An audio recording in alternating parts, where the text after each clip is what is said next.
ইমান যে আপনি আনছেন আল্লাহর অনুমতি ছাড়া, আল্লাহর বিশেষ দয়া ছাড়া কি সে ইমান আনতে পারেন?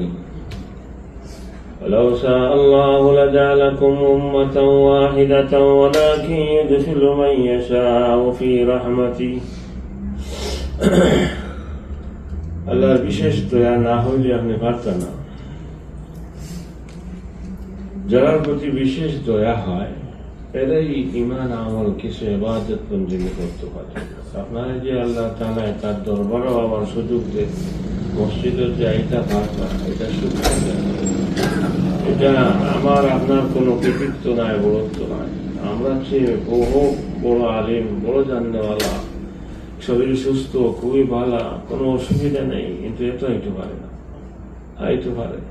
আমার চেয়ে আপনার চেয়ে বয়স কম, কিন্তু অসুস্থ হইয়া পড়ি হয়েছে, তখন অন্য ধরনের হইয়া গেছে। আগে এভাবে আসি, এখন এইভাবে 11 নম্বর পারার মধ্যে আল্লাহ তাআলা পরিষ্কার করে দিয়েছে, ওয়ায়াজালুর রিজসা আলাল্লাযিনা লা ইয়ালামুন।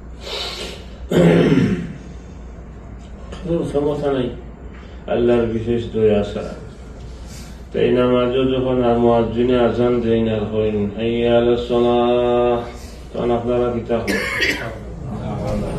এটা হন কেন, এটা কেন হন? আপনি তো হাদিসও আছে মুয়াজ্জিনে যেটা জেলা কইলা কইতা, এই সবগুলা কইলা মুয়াজ্জিনে যেভাবে কইলা এইভাবে আল্লাহু আকবার আল্লাহু আকবার আশহাদু আল্লা ইলাহা, মুয়াজ্জিনে যেভাবে কইলা এইভাবে না, ইনা এই বদলাই পরিবর্তন কিতে লাগি কেন? এক বর্ণনা তো আছে এইভাবে কইলেও হইব, মুয়াজ্জিনে যেভাবে কইছেন হাইয়া আলাস সালাহ, আপনার হাইয়া আলাস সালাহ হইয়া যাই। কিন্তু মশহুর রেওয়ায়াত যেটার উপরে আমল সারা বিশ্বে, এটা কোনটা? এই সময় লা হাওলা ওয়ালা কুওয়াতা ইল্লা বিল্লাহ। তোমার ক্ষমতা আছে না আল্লাহ, সাধ্য আছে, কোনো গুনাহ থেকে বাঁচারও ক্ষমতা আমরা নাই, কোনো ভালো কাজ করারও কোনো নিজস্ব ক্ষমতা নাই। আল্লাহ যদি আপনার তৌফিক না দেয়, আর আল্লাহ যদি গুনাহ থেকে না বাঁচায়, আল্লাহ গুনাহ থেকে না বাঁচাইলে মক্কা তোমরাত গুনাহ মাফ করাইতে গেছে আরো ডাবল লই আইবে, ডাবল লই আইবে। আল্লাহ তাআলা যদি তৌফিক দিতে সে শেষ করে 1-2 রাকাতে 100 বিদায় সারা গুনাহ মাফ করাইতে হবে।